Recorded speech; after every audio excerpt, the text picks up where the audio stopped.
बच्चों, welcome to our channel विद्यालय।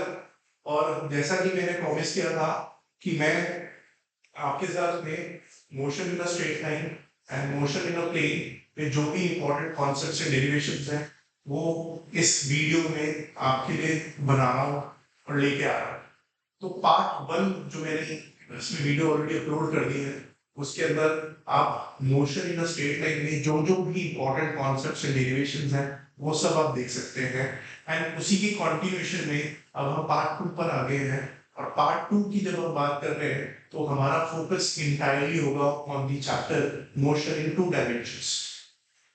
जब हम मोशन इन 2 डायमेंशंस की बात करते हैं तो उसका मतलब होता है कि कोई भी एक ऑब्जेक्ट साइमल्टेनियसली आपके पास में 2 डायरेक्शंस में चल रहा है, और जो वो 2 डायरेक्शंस हैं उसमें से एक डायरेक्शन लेते हैं हॉरिजॉन्टल व्हिच इज x और एक डायरेक्शन लेते हैं vertical which is y।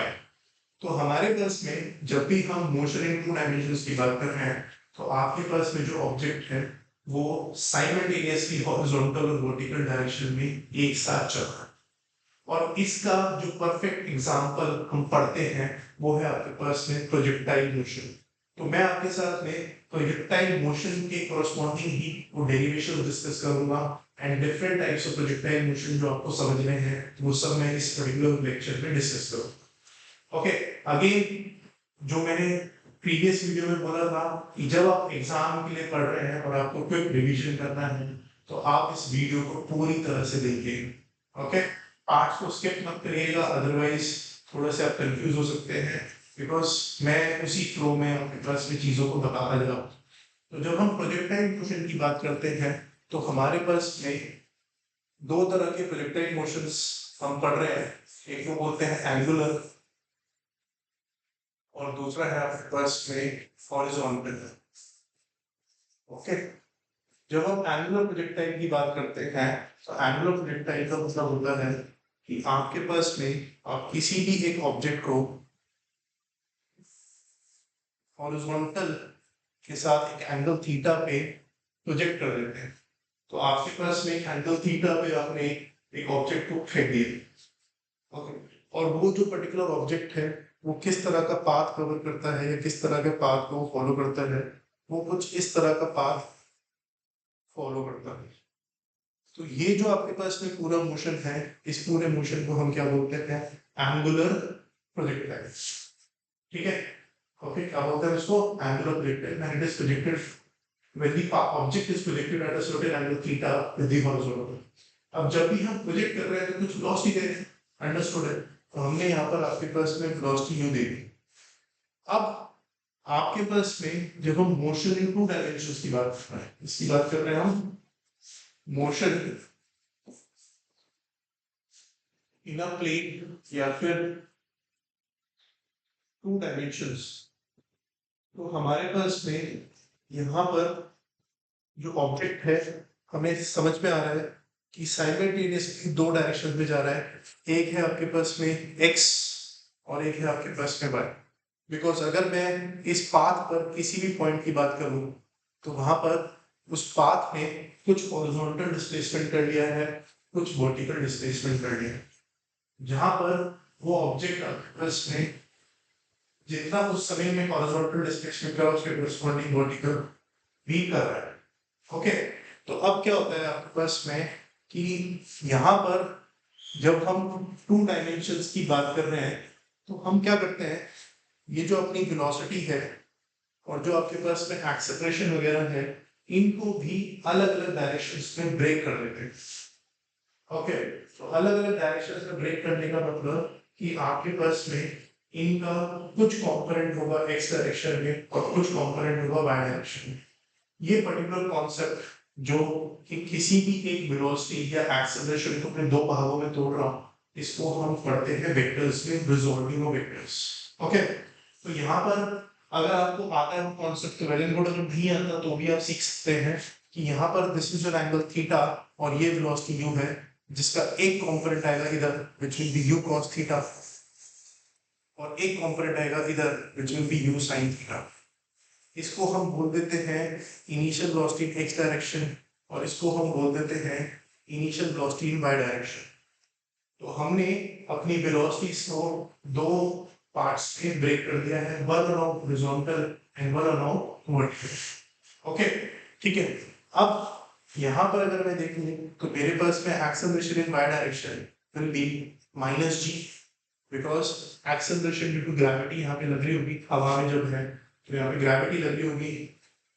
Okay, minus इसलिए बिकॉज डाउनवर्ड डायरेक्शन है, और हॉरिजॉन्टल डायरेक्शन में इसमें आपके पास में कोई भी हम एक्सेलरेशन नहीं मानते हैं, एंड हम इस पर्टिकुलर केस में कोई भी किसी भी तरह की एयर रेजिस्टेंस वगैरह सब नेग्लेक्ट करके चलो, ठीक है। तो ज्यादा अभी के लिए दिमाग लगाने की जरूरत नहीं है कि अच्छा हॉरिजॉन्टल डायरेक्शन में एक्सेलरेशन हो तो सकती है, हाँ हो सकती है, पर अभी के लिए हम वो सारी पर्टिकुलर केसेस नहीं लेके चल रहे। ओके, तो acceleration in x direction is 0। तो अब यहाँ पर angular projectile, this is angular projectile, इसमें हमें तीन चीजें कैलकुलेट करने को सबसे पहले आती हैं। एक होता है ये हॉरिजॉन्टल डिस्प्लेसमेंट, एक होता है इस पॉइंट से इस पॉइंट तक जब तक ये ग्राउंड को टकरा नहीं देती, टाइम, और तीसरी चीज होती है आपके पास में मैक्सिमम हाइट। ओके, ये आपके पास में मोशन है तो आपके पास में इसमें मैक्सिमम हाइट इसकी कितनी अचीव करें। तो तीन चीजें जो हमें आती हैं, हॉरिजॉन्टल डिस्प्लेसमेंट जिसको हम क्या बोलते हैं रेंज, पूरा टाइम इस पॉइंट से इस पॉइंट तक टकराने का जिसको हम क्या बोलते हैं टाइम ऑफ फ्लाइट, और तीसरा है आपके पास में मैक्सिमम हाइट जो कि ग्राउंड से इसके मैक्सिमम पॉइंट तक जा रही है, तो ये हो जाती है आपके पास में मैक्सिमम हाइट। ओके, चौथी एक और चीज आती है जिसको हम बोलते हैं आपके पास में ए बी सी डी, जिसको हम बोलते हैं इक्वेशन ऑफ ट्रेजेक्टरी, ठीक है, उसको हम बोलते हैं आपके पास में इक्वेशन ऑफ ट्रेजेक्टरी। तो ये चार चीजें हमें इस पर्टिकुलर एंगुलर रिपेयर मोशन के अंदर कैलकुलेट करने को आती है और उनको हम डिराइव कर लेते हैं। ओके, तो सबसे पहली जो चीज है वो है आपके पास में जो मैं आपके साथ डिराइव करूंगा वो है टाइम ऑफ फ्लाइट। तो जब हम टाइम ऑफ फ्लाइट की बात करते हैं तो whenever you have a uniformly accelerated motion, तो वो आपके पास में जो ऑब्जेक्ट है ग्राउंड से उसको फेंका, तो जितना समय उसको ग्राउंड से अपनी मैक्सिमम हाइट जाने में लगता है उतना ही समय उसको मैक्सिमम हाइट से नीचे ग्राउंड को हिट करने में लगता है। ओके, तो यहाँ पर अगर मैं बात करूँ वर्टिकल डायरेक्शन, तो वर्टिकल डायरेक्शन में ये इस पॉइंट तक ऊपर जा रहा है, इस पॉइंट तक ऊपर जा रहा है, और फिर इसी पॉइंट से आपके पास में कहाँ जा रहा है नीचे जा रहा है। तो इसको ग्राउंड से उस पॉइंट तक जाने में जितना समय लगेगा उतना ही समय उसको उस पॉइंट से नीचे आने में लगेगा। तो अब इस पर्टिकुलर पॉइंट पर जो इसका मैक्सिमम वाला पॉइंट है उस पर इसकी वर्टिकल डायरेक्शन में जो वेलोसिटी है वो कितनी हो जाएगी, हो जाएगी आपके पास में 0, बिकॉज तभी तो ये उसके बाद नीचे आ रहा है। तो अब हम यहाँ पर आपके पास में first equation of motion use करते हैं because this is the classical case of uniformly accelerated motion.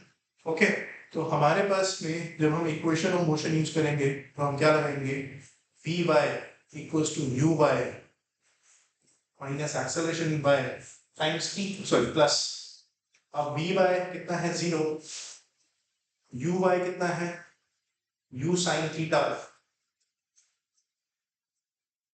और ए वाई कितना है माइनस जी डी। तो जब आप इस इक्वेशन को सॉल्व करोगे तो यहाँ से आपके पास में टाइम की वैल्यू कितनी निकल के आएगी, यहाँ से आपके पास में टाइम की वैल्यू निकल के आएगी t is equals to u sine theta over g. But ये सिर्फ और सिर्फ टाइम कौन सा है, ये सिर्फ और सिर्फ टाइम ग्राउंड से ऊपर जाने का, फिर नीचे आने का भी टाइम इतना ही होता है। आपके पास में टोटल टाइम या टाइम ऑफ फ्लाइट जब हम बात कर रहे हैं तो टाइम ऑफ फ्लाइट आपके पास में आ जाएगा 2u sin theta over g। So this is your time of flight। अब जो नेक्स्ट चीज हम कैलकुलेट करेंगे वो है आपके पास में रेंज, हॉरिजॉन्टल आपके पास में किस पॉइंट पर इसने स्ट्राइक करा, वो पर्टिकुलर पॉइंट ऑफ प्रोजेक्शन से कितनी दूरी पर, उसको हम क्या बोलते हैं, रेंज। तो हमारे पास में यहाँ पर आप देख रहे हैं कि वेलोसिटी तो है बट एक्सेलरेशन 0 है। Now this is a case of uniform motion. तो y डायरेक्शन में यूनिफॉर्मली एक्सेलरेटेड मोशन कर रहा है और x डायरेक्शन में यूनिफॉर्म मोशन कर रहा है, जिसमें y डायरेक्शन को मैं से सॉल्व कर रहा हूँ और x डायरेक्शन को मैं से सॉल्व कर रहा हूँ, बट दोनों डायरेक्शंस में क्या चीज सेम है, वो है आपके पास में टाइम t। ओके, तो अब रेंज की जब बात करेंगे r, तो उसके लिए distance is equals to displacement into velocity into time.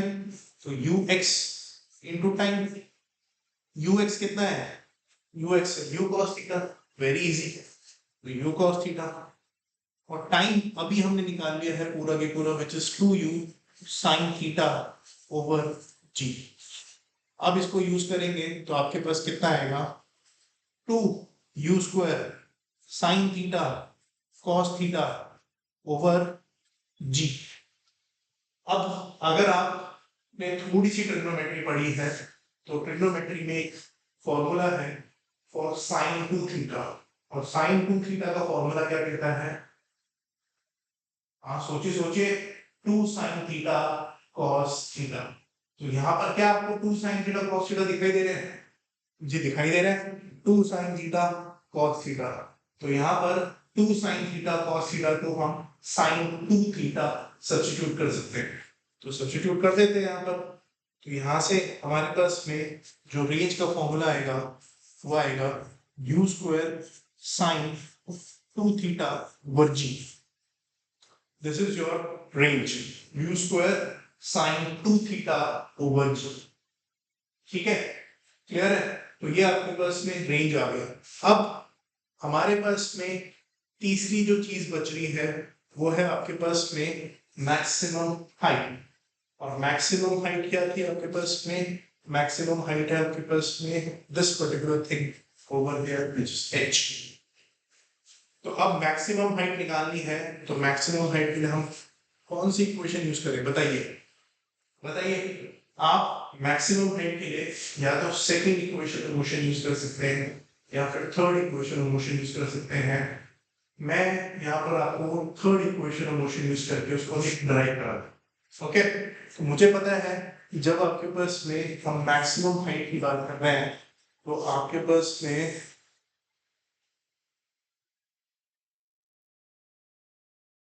at this particular point Vy is how much, 0, and how much was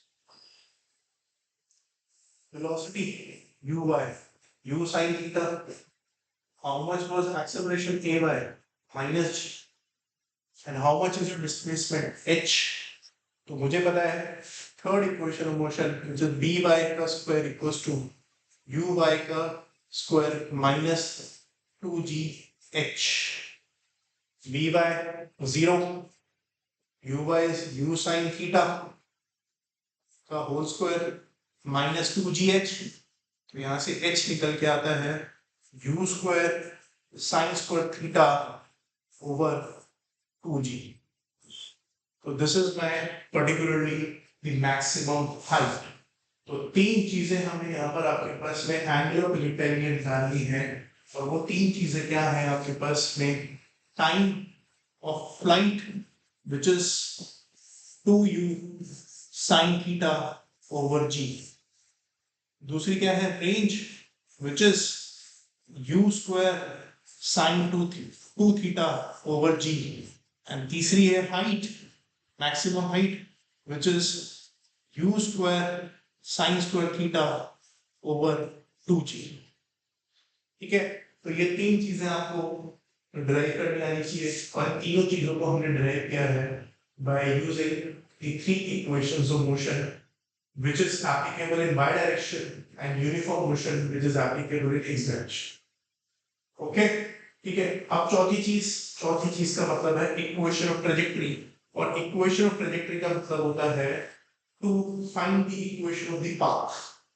path मेरे पास में प्रोजेक्टाइल का कैसा है, पैराबोलिक, तो मेरे को इस पर्टिकुलर पैराबोला की कैसी इक्वेशन निकालनी है। और पैराबोला की इक्वेशन जो होती है वो हमेशा कैसी होती है, क्वाड्रेटिक। तो इसका मतलब जब मैं यहाँ पर आपके पास इस पैराबोला की इक्वेशन निकालना चाहूंगा, उसका नेचर कैसा आना चाहिए, मेरे पास क्वाड्रेटिक। ओके, तो पैराबोला की जब मैं इक्वेशन की बात यहाँ पे करूंगा, तो जरा बना लेते हैं पैराबोला। ये मेरे पास प्रोजेक्टाइल है। ओके, तो अब जब मैं इसकी इक्वेशन की बात करूंगा, तो जब हम किसी भी कर्व की इक्वेशन की बात करते हैं तो उसका मतलब होता है equation relating x and y, जहाँ पे एक्स एंड वाई क्या होते हैं, कोऑर्डिनेट्स। ओके, तो यहाँ पर अगर सपोजली मुझे इस कोऑर्डिनेट्स की बात करनी है, तो मुझे एक्स और वाई में क्या चाहिए, रिलेशनशिप। मैं यहाँ से परपेंडिकुलर ड्रॉप करता हूँ, तो ये मेरे पास में है x और ये मेरे पास में डिस्टेंस कितना हो गया, मेरे पास में y। तो अब मैं x की बात करूंगा, तो x मेरे पास कितना होगा, u cos theta into T, because horizontal direction में डिस्प्लेसमेंट के लिए सिर्फ वेलोसिटी ही रिस्पॉन्सिबल है। एंड वर्टिकल डायरेक्शन में जब मैं बात करूंगा, तो वर्टिकल डायरेक्शन की इक्वेशन होगी u sin theta into T minus half G T square. Okay, तो x है u cos theta into T और y है u sin theta into T minus half G T square. तो अब मुझे क्या करना है, मैंने बोला था कि आपके पास में दोनों ही डायरेक्शन में जब साइमल्टेनियस मोशन हो रहा है, तो एक ही चीज कॉमन है और वो चीज है आपके पास में टाइम t। तो मैं यहाँ पर आपके पास में टाइम t को सब्स्टिट्यूट कर देता हूँ x upon u cos theta. Okay, तो I find the value of time t as x over u cos theta, and मैं इस वैल्यू को यहाँ पे सब्स्टिट्यूट कर देता हूँ। तो y will be equals to u sin theta into x over u cos theta minus half g x over u cos theta का होल स्क्वायर।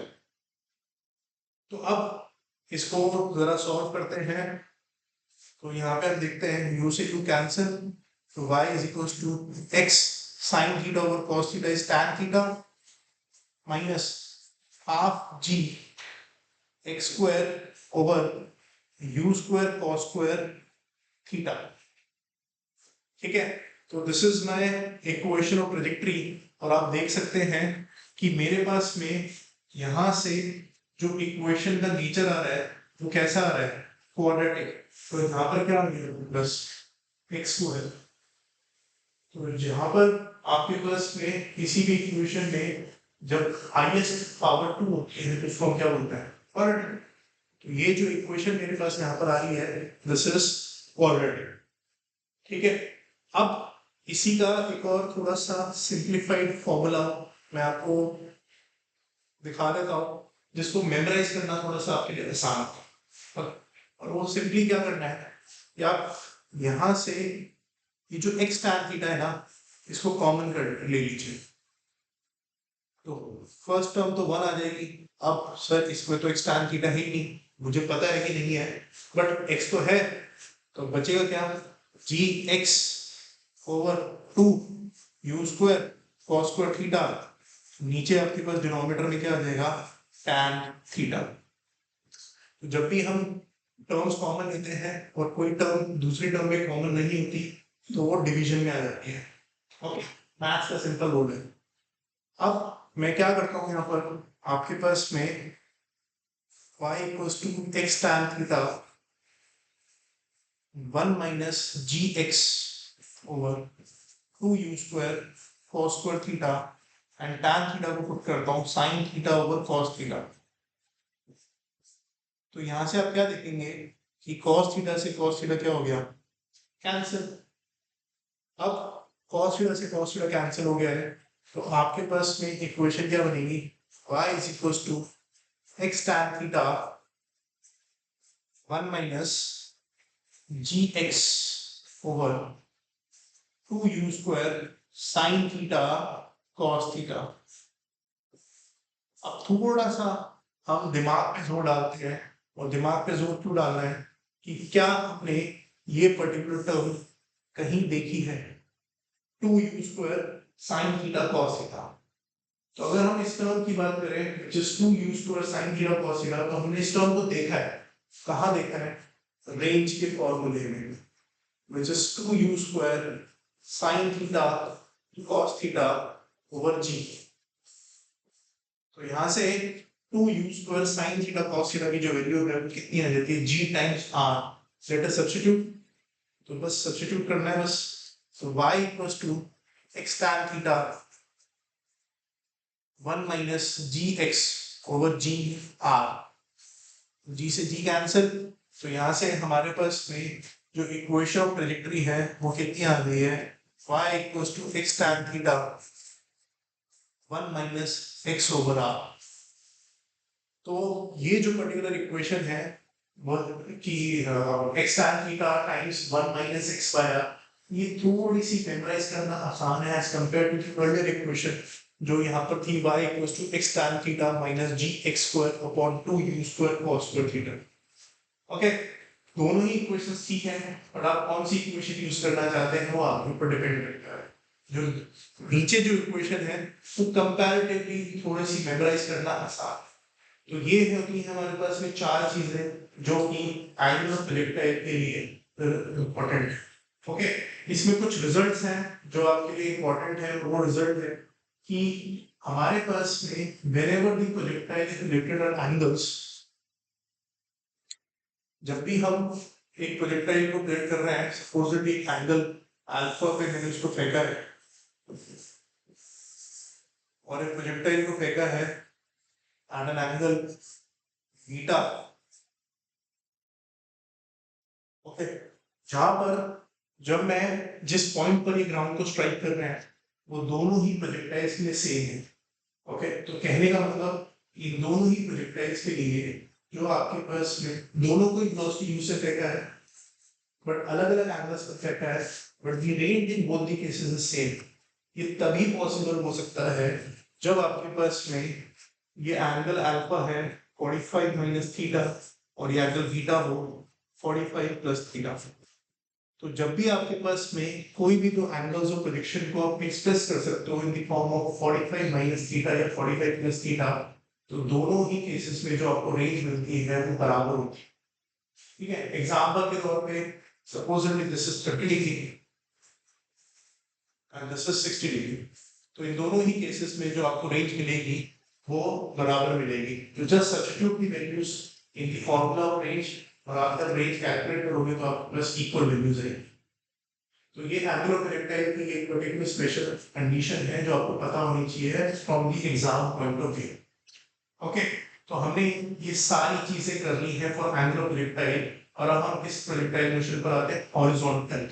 फटाफट से हॉरिजॉन्टल वाला भी कर लेते हैं। जब हम हॉरिजॉन्टल वाले की बात करते हैं, हॉरिजॉन्टल प्रोजेक्टाइल, तो हॉरिजॉन्टल प्रोजेक्टाइल में हमें क्या करना है, हम आपके पास में किसी एक पर्टिकुलर हाइट से ऑब्जेक्ट को इन दी हॉरिजॉन्टल डायरेक्शन फेंक देते हैं इस तरह से। तो जब हम इस तरह से आपके पास में हॉरिजॉन्टल डायरेक्शन में फेंक रहे हैं तो उसको हम क्या बोलते हैं, हॉरिजॉन्टल प्रोजेक्टाइल।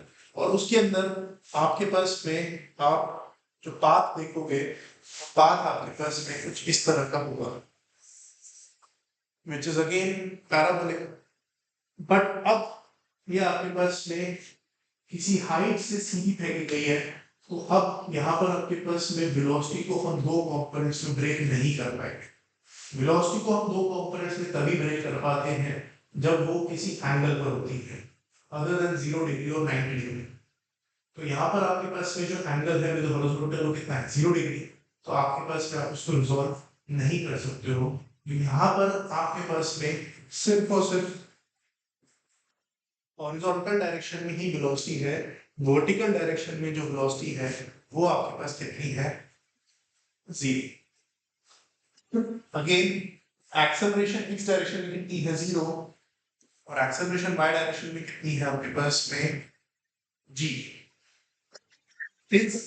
मेरा मोशन नीचे की तरफ है, तो मैं यहाँ पे एक्सेलरेशन के साथ पॉजिटिव नेगेटिव साइन नहीं जोड़ रहा हूँ। जब भी हम ग्राउंड से ऊपर की तरफ फेंकते हैं तभी हम एक्सेलरेशन को नेगेटिव लेते हैं। अगर ऑब्जेक्ट ऊपर से नीचे आ रहा है तो you do not have to consider the negative sign. हम अपनी सीधी इक्वेशन यूज कर सकते हैं। तो अब मेरे को बोला गया कि भाई हॉरिजॉन्टल डिस्प्लेसमेंट कितनी है इसकी, मतलब रेंज। तो रेंज को कैसे कैलकुलेट करेंगे, सिंस हॉरिजॉन्टल डायरेक्शन में कैसा मोशन है, कैसा मोशन है, यूनिफॉर्म। और यूनिफॉर्म मोशन का मतलब वेलोसिटी इनटू टाइम, तो ux इनटू t। अब क्या नहीं पता, टाइम नहीं पता, हमें पता है कि उतने ही समय में यहां से यहां आ रहा है, ग्राउंड को हिट करना है, और ग्राउंड को हिट कर रहा है तो वहां पर सपोजेंटली कितनी displacement in the vertical direction, height h। तो अब h will be equals to half g t square. So from here get the value of h time as 2h by g का अंडर। अब तो आपके पास में सीधी सीधी क्या देगी, रेंज। तो range is coming out to be how much, ux which is t or 2h by g into initial velocity in horizontal direction which is how much, ux। तो ये आपके पास में रेंज हो गई। हाइट तो हमें पता है जिससे हमने उसको सीधा फेंका है, और टाइम हमारे पास में आ गया है which is under root 2h by g। तो इसके अंदर आप सिर्फ दो ही चीजें निकाल सकते हो which is range and time. अच्छा, इसके अंदर क्या इक्वेशन ऑफ ट्रैजेक्टरी आती है सर? बिल्कुल आती है। इक्वेशन ऑफ ट्रैजेक्टरी लिए क्या करोगे,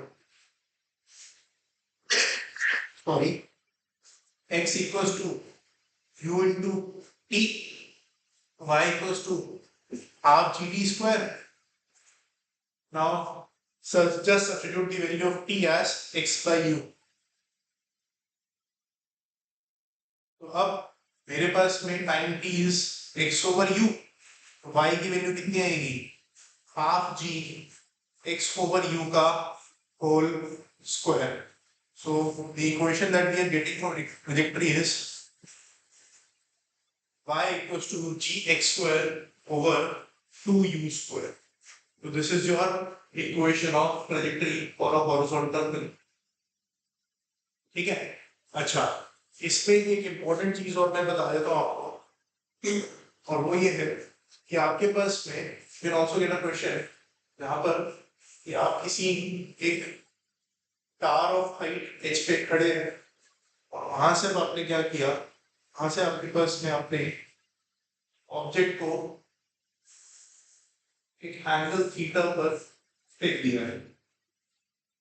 तो अब आपके पास में जब इस तरह का आपको मोशन आएगा, also case of projectile, but आपने एक हाइट पर उसको फेंक दिया। तो अब आप इसकी अगर ट्रैजेक्टरी की बात करोगे तो ट्रैजेक्टरी कुछ आपको इस तरह की दिखाई देगी, जहां पे यहां तक तो आप अपने वही फॉर्मूलेस लगा सकते हैं जो आपने अभी एंगुलर प्रोजेक्टाइल में सीखे। ओके, बट अगर मुझे यहाँ पर इंटायर मोशन के लिए टाइम पीरियड की बात करते हैं वो, तो कैसे निकालेंगे, तो सिंपली आपको पता है कि ये पूरा की पूरा मोशन यूनिफॉर्मली एक्सेलरेटेड होता है फॉर वाई डायरेक्शन। तो मैं अगेन यहाँ पर अगर वेलोसिटी u है उसको दो कंपोनेंट्स में ब्रेक करा, u sin theta and u cos theta. अब y डायरेक्शन में इसकी जो टोटल डिस्प्लेसमेंट है वो कितनी है, h, बट किस डायरेक्शन में, नीचे, डाउनवर्ड, और मैंने फेंका कहाँ है, अपवर्ड्स। तो जब इस तरह से आपके पास में हमारी velocity upwards and net displacement है डाउनवर्ड्स, एक्सेलरेशन भी है डाउनवर्ड्स, तो वहां पर हम इस साइंस को यूज करते हैं। तो हमारी जो इक्वेशन बनेगी वो बनेगी minus h times u sin theta into t minus half G T square.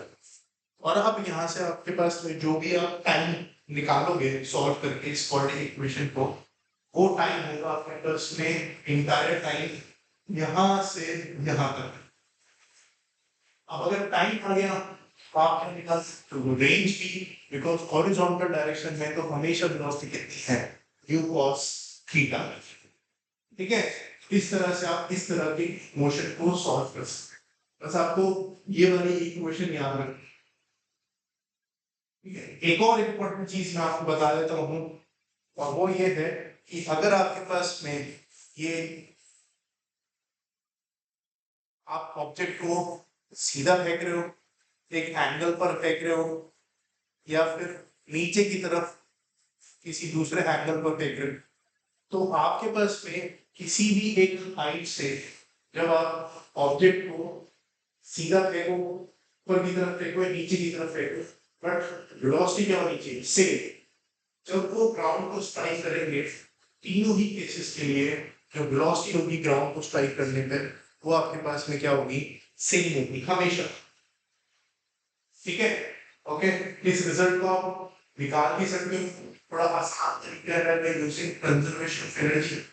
Okay, वो एक बेसिकली आसान तरीका है, या फिर दूसरा है कि जो भी तक आप इक्वेशन ऑफ मोशन है उनको यूज कर सकते हैं, because you know that particular horizontal velocity तो सभी टाइम पर सेम रहती है, बस वर्टिकल वेलोसिटी में चेंज आएगा, और फिर आपको नेट वेलोसिटी निकालनी है under root of horizontal velocity plus vertical velocity.